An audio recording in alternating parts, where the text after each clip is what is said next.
우리 이교구 식구들의 또 귀하고 아름다운 찬양 감사를 드립니다. 찬양의 고백처럼 늘 감사하고 또 기뻐하고 하나님의 은혜와 사랑이 우리 모든 이교구 식구들의 범사에 충만하시기를 주의 이름으로 간절히 축원을 드립니다. 뿐만 아니라 이 시간 함께 은혜 자리에 나오신 우리 모든 믿음의 성도들에게 하나님 주신 은혜와 축복이 충만한 복된 이 밤 믿을 수 있기를 주님의 이름으로 간절히 축원을 드립니다. 시편 145편은 다윗의 찬송시라는 그런 제목이 붙어 있습니다.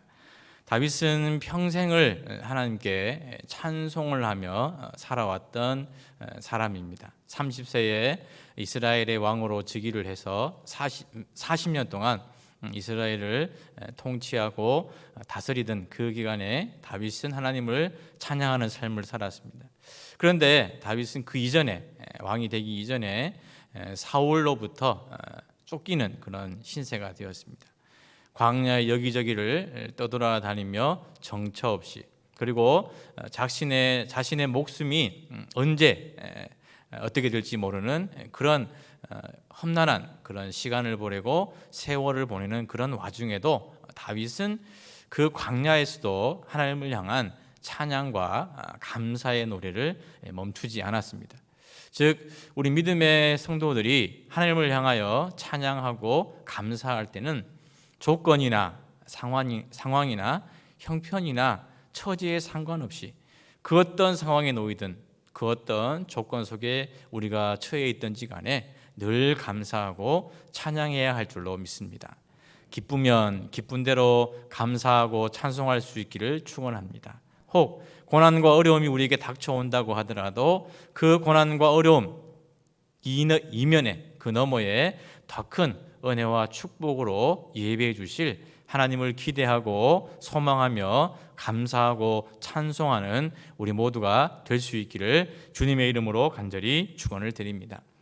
다윗은 그 어떤 상황에서도 하나님께 대한 감사와 찬양의 그런 모습을 결코 잃어버리지 않는데, 그렇다면 다윗은 어떻게 평생 하나님 앞에 감사하고 찬양하는 삶을 살았으며 하나님만이 다윗의 삶의 전부요 또 다윗의 인생의 모든 것이다 그렇게 고백을 하며 살 수 있었겠습니까? 오늘 시편 145편에서는 다윗이 어떻게 하나님을 평생 찬양하며 또 하나님께 감사하며 하나님만이 다윗의 전부입니다라는 그런 믿음의 고백을 할 수밖에 없었던가에 대한 이유를 설명을 하고 있습니다. 오늘 이 시간 그 말씀을 통해서 함께 은혜 나누고 우리 모두가 또 하나님의 크신 은혜를 받는 귀한 시간 될 수 있기를 주님의 이름으로 간절히 축원을 드립니다. 첫 번째로 다윗이 하나님을 찬양하고 하나님만이 다윗의 삶의 전부라 그렇게 고백할 수 있었던 이유는 하나님이 다윗의 모든 소원을 만족하게 하셨기 때문입니다. 우리 오늘의 본문 시편 145편 15절 그리고 16절의 말씀을 다시 한번 우리 화면을 보시고 같이 읽도록 하겠습니다. 모든 사람의 눈이 주를 앙망하오니 주는 때를 따라 그들에게 먹을 것을 주시며 손을 펴사 모든 생물의 소원을 만족하게 하시나이다. 아멘. 다윗이 그 옛날 믿었던 하나님, 그리고 오늘 우리가 믿는 하나님, 그 하나님은 오늘 말씀처럼 우리의 소원을 만족하게 하시는 하나님인 줄로 믿습니다. 다윗은 언제나 하나님을 앙망하는 삶을 살았습니다. 여기서 앙망한다는 이 말 속에는 첫 번째, 하나님을 기대하는 마음이 있음을 의미합니다. 두 번째, 하나님을 바라본다는 그런 의미가 있습니다. 그리고 세 번째, 하나님께 대한 확신이 있는 그 믿음이 있는 것을 앙망이라고 합니다. 사람이라면 생존해야 합니다. 누구나 생존해야 하고 살아가야 하는데 사람이 생존하기 위해서 가장 기본적인 필요가 있습니다. 바로 먹을 양식과 마실 물입니다. 다윗이 유다 광야에서 사울에게 쫓겨 도망자의 신세로 살아가고 있을 때 만약 하나님이 다윗에게 먹을 양식 또 마실 물을 제공해 주지 않았다면 다윗은 아마도 사울에게 투항을 해서 죽임을 당했거나 아니면 굶주려 죽었을지도 모릅니다. 그런데 하나님을 앙망하는 다윗에게 하나님은 비록 유다 광야에서 도망자의 신세로 쫓기는 신세로 살아가는 다윗이었지만 다윗에게 먹을 양식, 마실 물을 제공해 주심으로 말미암아 다윗이 그곳에서 살아갈 수 있도록, 생존할 수 있도록 그렇게 지키시고 보호해 주셨습니다. 그런데 하나님은 다윗의 기본적인 그 필요를 충족시켜 주시고 채워 주실 뿐만 아니라 거기에 더하여서 다윗의 모든 소원을 만족하게 하여 주셨다. 오늘 성경은 우리에게 말씀하여 주고 있습니다. 하나님의 손이 다윗을 향하여 펴져 있다. 움켜져 있는 것이 아니라 다윗을 향하여 펴져 있다. 하나님을 앙망하는 다윗을 향하여 펴져 있다. 그렇게 오늘 시편 145편 15절과 16절 말씀에서 증거해 주고 있습니다. 하나님의 손은 하나님의 능력을 상징합니다. 하나님의 손은 하나님의 돌보심을 상징합니다. 하나님의 손은 하나님의 도우심을 상징합니다. 그런데 그 하나님의 손이, 능력의 손이, 돌보심의 손이, 도우심의 손이 다윗을 향하여 움켜져 있는 것이 아니라 펴져 있었습니다. 즉 하나님께서 다윗에게 언제든 능력을 베풀어 주시고 다윗에게 언제든 다윗을 언제나 돌봐 주시고 다윗에게 언제든 도움을 주시겠다. 그렇게 하나님이 다윗을 향하여 선언하고 있다는 말씀입니다. 우리를 돌보시는 하나님의 그 손은 너무나 큽니다. 저는 이렇게 손이 작습니다마는 하나님의 손은 얼마나 큰지 오늘 말씀을 보면 그 하나님의 손을 펼 때 모든 생물의 소원을 다 만족하게 하고도 남음이 있을 만큼 큰 손을 하나님은 펴신다. 그렇게 말씀하고 있습니다. 우리는 우리의 가장 가까운 사람의 소원 하나조차 들어주지 못하는 그런 경우가 많이 있습니다. 연약에 쌓인 인간이기 때문에 비록 내가 소원을 들어주고 싶어도 그 사람의 소원을 만족시켜주고 싶어도 내가 부족해서 내가 모자라서 내가 없기 때문에 어떤 사람 소원, 가장 가까운 사람의 소원 한 가지도 들어주지 못하게 되는 그런 경우가 있다는 거예요. 그러나 하나님은 모든 것에 부유하신 줄로 믿습니다. 하나님은 모든 것에 풍족하신 하나님인 줄로 믿습니다. 하나님은 그 어떤 것에도 모자람이 없는 넘치시는 충만하신 하나님인 줄로 믿습니다. 시편 107편 9절의 말씀입니다. 그가 사모하는 영혼에게 만족을 주시며 줄인 영혼에게 좋은 것으로 채워주심이로다. 아멘. 하나님은 사모하는 영혼에게 만족을 주시는 분인 줄로 믿습니다. 하나님은 줄인 영혼에게는 하나님께서 주실 수 있는 가장 좋은 것으로 채워주시는 은혜의 하나님, 능력의 하나님, 축복의 하나님인 줄로 믿습니다. 하나님은 그 어떤 사람이든 하나님을 앙망하는 사람, 하나님께 모든 것을 맡기고 하나님께 모든 것을 의지하는 그 사람에게 하나님은 소원을 만족하게 해주시는 분인 줄로 믿습니다. 그러하기에 우리는 하나님을 더더욱 앙모할 수 있기를 주님의 이름으로 간절히 축원을 드립니다. 더더욱 하나님을 사모하고 사랑하는 우리 모두가 될 수 있기를 간절히 바랍니다. 그래서 우리의 소원을 하나님께서 주실 수 있는 가장 좋은 것으로, 가장 만족한 것으로, 가장 충만한 것으로, 가장 풍성한 것으로 채워주시는 그런 은혜, 그런 축복을 다윗만이 아니라 오늘 이 시간 여기에 나와 있는 우리 모두가 경험할 수 있기를 주님의 이름으로 간절히 축원을 드립니다. 두 번째로 다윗이 하나님이 다윗의 삶의 전부요, 다윗의 인생의 모든 것이다 그렇게 고백하며 감사하며 찬양할 수 있었던 이유는 모든 일에 은혜로우신 하나님을 만나고 경험하였기 때문입니다. 우리 오늘의 본문 시편 145편 17절 말씀을 같이 한번 읽도록 하겠습니다. 여호와께서는 그 모든 행위에 의로우시며 그 모든 일에 은혜로우시도다. 아멘. 하나님은 모든 일에 은혜로운 분인 줄로 믿습니다. 하나님을 대표하는, 하나님을 표현하는, 하나님을 속성을 상징하는 그 단어가 있다면 아마도 은혜와 사랑일 것입니다. 출애굽기 34장 6절의 말씀 우리 같이 한번 읽겠습니다. 여호와께서 그의 앞으로 지나시며 선포하시되 여호와라 여호와라 자비롭고 은혜롭고 노하기를 더디하고 인자와 진실이 많은 하나님이라. 아멘. 출애굽기 34장 6절의 말씀은 하나님께서 모세에게 하나님이 어떤 분이신가, 하나님이 어떤 속성을 가지고 계신 분인가를 계시해 주신 말씀입니다. 그 출애굽기 34장 6절의 말씀에 따르면 하나님은 자비롭고 은혜롭고 노하기를 더디하고 인자와 진실이 많은 하나님이다. 그렇게 말씀하고 있습니다.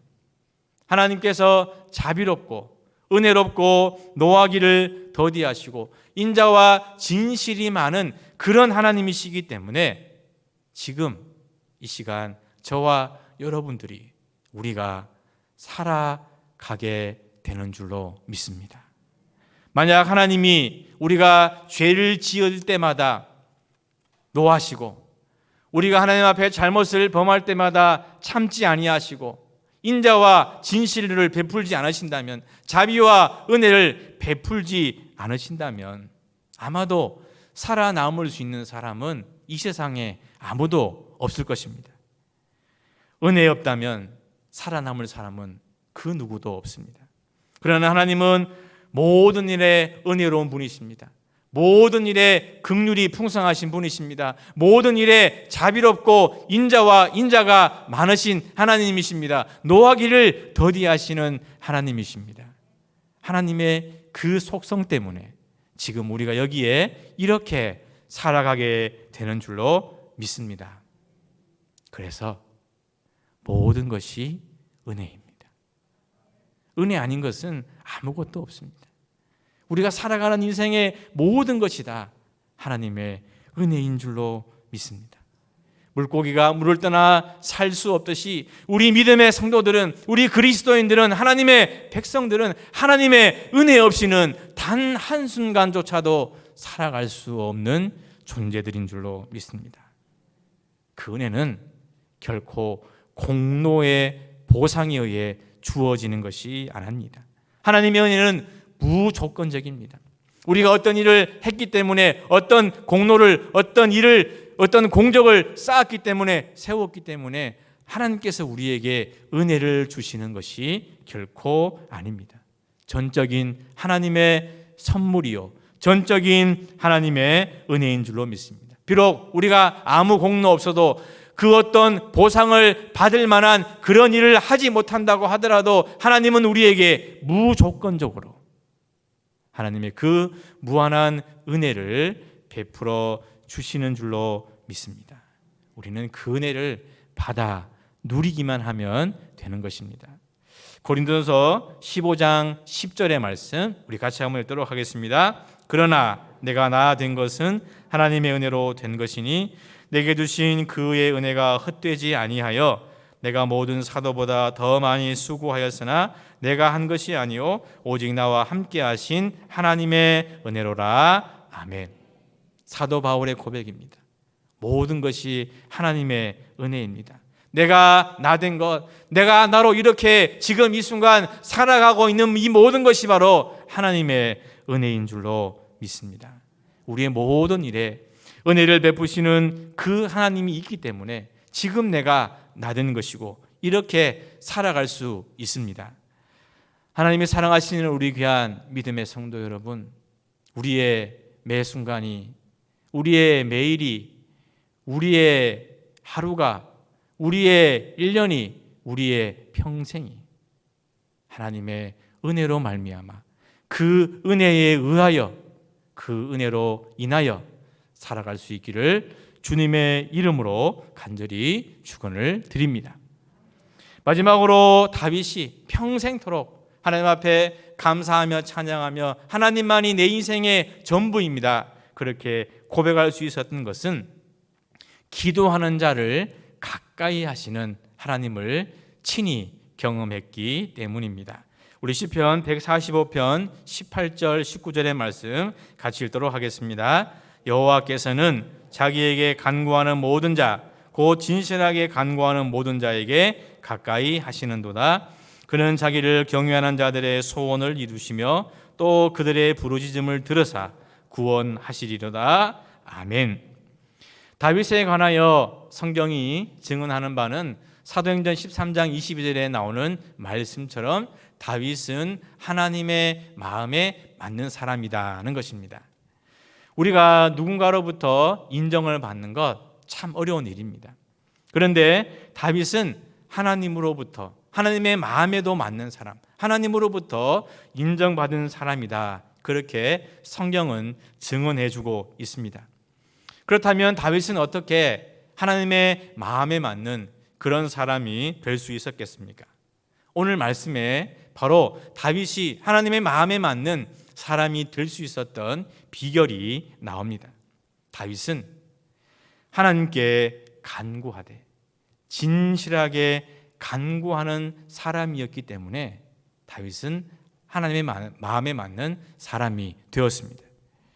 오늘 말씀을 보면 하나님은 하나님께 진실하게 간구하는 그 사람을 가까이 하신다. 그렇게 말씀을 하고 있습니다. 모세가 하나님의 명령대로 성막을 만들고 성막을 세우고 봉헌식을 거행했습니다. 그때 하나님은 그 성막 위에 하나님의 영광으로, 하나님의 불로 구름으로, 하나님의 임재로 그 성막 위에 나타나게 되었습니다. 하나님의 그 영광이 얼마나 크고 놀라운지, 하나님의 그 거룩하심이 얼마나 존귀한지 모세조차도 감히 그 성막 안에 들어갈 수조차 없었습니다. 출애굽기 40장 34절 35절의 말씀 우리 같이 한번 읽도록 하겠습니다. 구름이 회막에 덮이고 여호와의 영광이 성막에 충만하매 모세가 회막에 들어갈 수 없었으니 이는 구름이 회막 위에 덮이고 여호와의 영광이 성막에 충만함이었으며. 아멘. 하나님의 사람 모세, 이스라엘의 위대한 영도자, 하나님을 직접 대면하여 말하고 본 사람. 그런데 그 모세조차도 하나님의 크신 영광이 그 성막 위에 임하게 되었을 때 감히 하나님께 가까이 가서 섬기지 못하였습니다. 함부로 그곳에 들어갈 수가 없었습니다. 하물며 죄된 육체를 가진 우리들이야 오죽하겠습니까? 그런데 우리가 하나님께 가까이 갈 수는 없다 하더라도 하나님이 우리에게 가까이 하실 수는 있습니다. 하나님이 우리에게 가까이 찾아오실 수는 있습니다. 오늘 18절 말씀처럼 여호와께서는 자기에게 간구하는 모든 자, 곧 진실하게 간구하는 모든 자에게 가까이 하시는 하나님인 줄로 믿습니다. 우리는 하나님의 영광이 너무나 크기 때문에 하나님께 감히 가까이 다가갈 수 없지만 전능하신 하나님은 진실하게 간구하는 사람, 하나님 앞에 모든 것을 내려놓고 기도하는 그 사람을 찾아오시고 그 사람의 심령에 임하여 주시는 줄로 믿습니다. 이 시간 우리가 바로 하나님이 가까이 하시는 사람, 그래서 하나님의 마음에 맞는 그런 귀한 믿음의 사람들로 변화될 수 있기를 간절히 바랍니다. 하나님은 진실하게 기도하고 간구하는 그 사람에게 가까이 오셔서 하나님의 크고 놀라운 은밀한 역사를 보여주신다 말씀하고 있습니다. 예레미야 33장 3절의 말씀 우리 같이 한번 읽도록 하겠습니다. 너는 내게 부르짖어라. 내가 내게 응답하겠고 내가 알지 못하는 크고 은밀한 일을 내게 보이리라. 아멘. 오늘 우리가 기도할 때 하나님은 우리에게 크고 은밀한 놀라운 역사를 보여주실 줄로 믿습니다. 하나님께 간구하고 하나님 앞에 진실하게 기도하는 그 사람에게 가까이 오셔서 하나님은 우리가 알지 못하는 하늘의 비밀을, 하늘의 은혜를, 하늘의 축복을 우리 모두에게 내려주실 줄로 믿습니다. 우리가 그 은혜를 경험할 수 있기를 간절히 바랍니다. 마태복음 7장 7절의 말씀입니다. 구하라 그리하면 너에게 주실 것이요 찾으라 그리하면 찾아낼 것이요 문을 두드리라 그리하면 너희에게 열릴 것이니 아멘. 예수님의 말씀입니다. 예수님도 우리를 향하여 말씀하십니다. 구하라 찾으라 문을 두드리라. 구할 때 주님께서 우리에게 주실 줄로 믿습니다. 찾을 때 찾아내게 될 줄로 믿습니다. 문을 두드릴 때 주님께서 우리에게 열어 주실 줄로 믿습니다. 그래서 이 시간 우리가 하나님 앞에 기도할 때 하나님은 저기 높고 높은 하늘 보좌 위에만 계신 분이 아니라 바로 지금 여기에, 바로 지금 이곳에, 바로 지금 우리의 심령 가운데 오셔서 구하고 찾고 두드리는 우리에게 역사하여 주시는 그 하나님을 만날 수 있는 우리 모두가 될 수 있기를 간절히 바랍니다. 여러분이 기도하고 간구할 때 기도의 문이 열려지는 은혜가 임할 수 있기를 주의 이름으로 축원합니다. 우리가 하나님 앞에 간구하고 기도할 때 하늘의 문이 열려지는 놀라운 역사가 임할 수 있기를 간절히 바랍니다. 기도하고 간구하는 그 사람을 가까이 하시는 그 하나님의 크고 은밀한 놀라운 역사를 경험하는 귀하고 복된 시간이 될 수 있기를 간절히 바랍니다. 이제 우리가 우리의 기도를 들으시고 또 우리를 가까이 하시면서 우리의 모든 소원을 만족하게 하시는 그 하나님만이 내 삶의 전부요, 내 살아가는 이유입니다. 이 시간 우리가 찬양하며 고백하며 기도하는 시간을 가지도록 하겠습니다.